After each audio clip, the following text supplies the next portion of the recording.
Wakil Presiden Republik Indonesia tiba di tempat acara.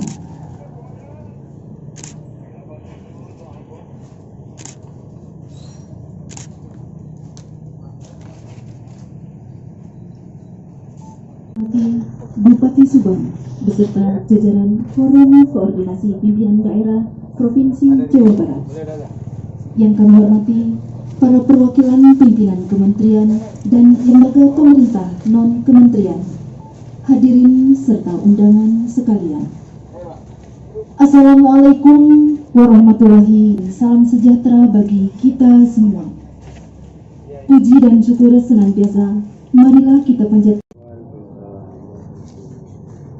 Yang terhormat Wakil Presiden Republik Indonesia Bapak Profesor Dr. Kiai Haji Ma'ruf Amin, yang saya hormati Wakil Gubernur Jawa Barat, yang saya hormati perwakilan pimpinan lembaga kementerian dan non-kementerian, yang saya hormati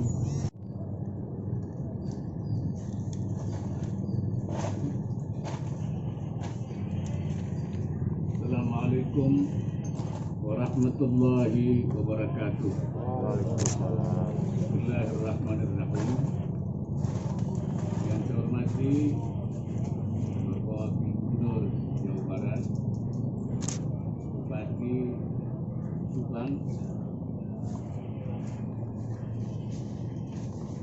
para perwakilan pimpinan dan kementerian dan lembaga pemerintah dan non kementerian, para anggota Forum Koordinasi Pimpinan Daerah Provinsi Jawa Barat dan Kabupaten Subang,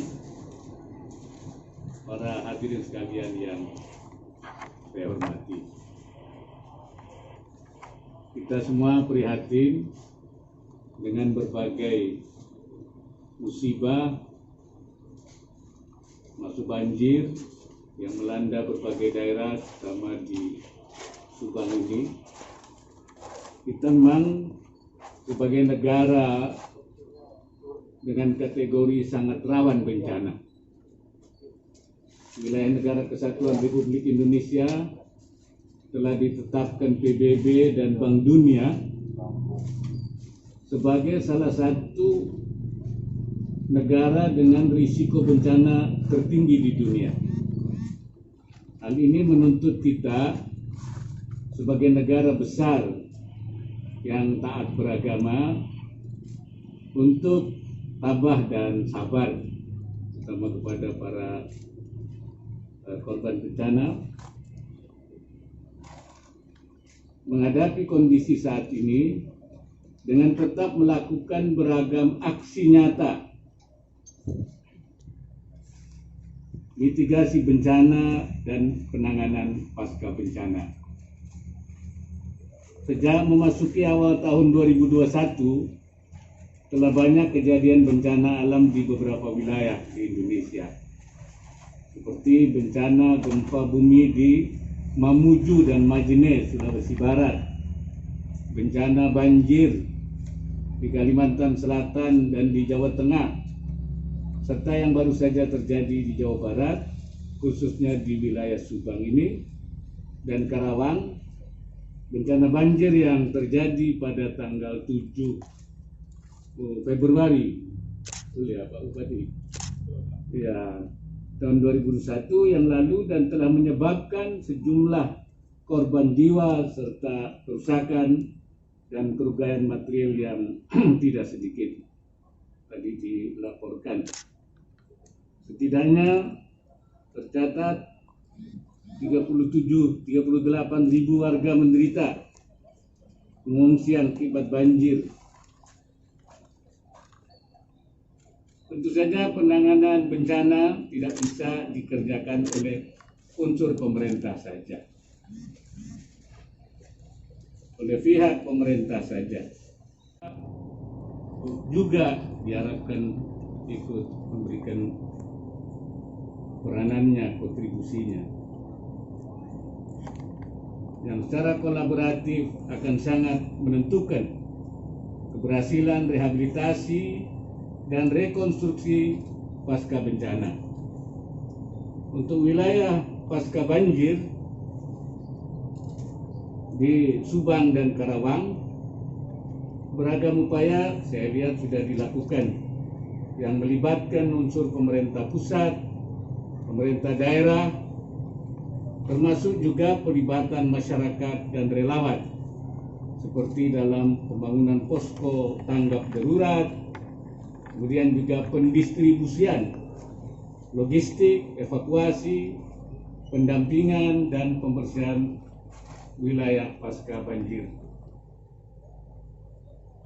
Dalam menangani bencana memang dibutuhkan rasa optimisme untuk perbaikan ke depan pasca bencana, seperti pembangunan infrastruktur yang lebih baik, aman, serta membangun budaya masyarakat yang sadar dan waspada terhadap banjir.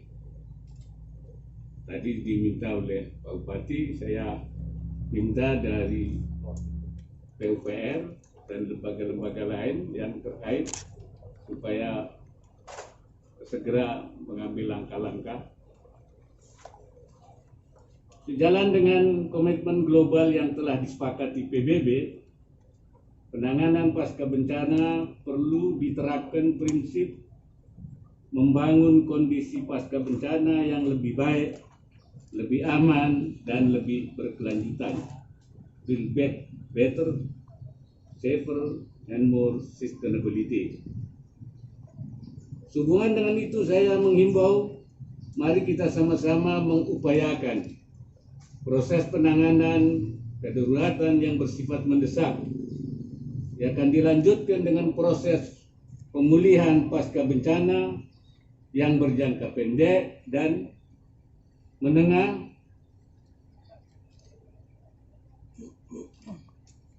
dapat dilakukan melalui pelibatan seluruh komponen bangsa, tidak hanya pemerintah daerah, tapi juga kontribusi aktif dari masyarakat, termasuk dunia usaha. Saya ikut juga, termasuk juga tentu masyarakat untuk senantiasa berdoa pada Allah Subhanahu wa Ta'ala agar kondisi wilayah dan masyarakat dapat segera normal kembali dan kita semua terhindar dari segala bentuk berbahaya dan bencana di masa yang akan datang. Tadi juga dilaporkan bahwa sebenarnya apa yang terjadi ini selain curah hujan juga adanya kerusakan lingkungan. Memang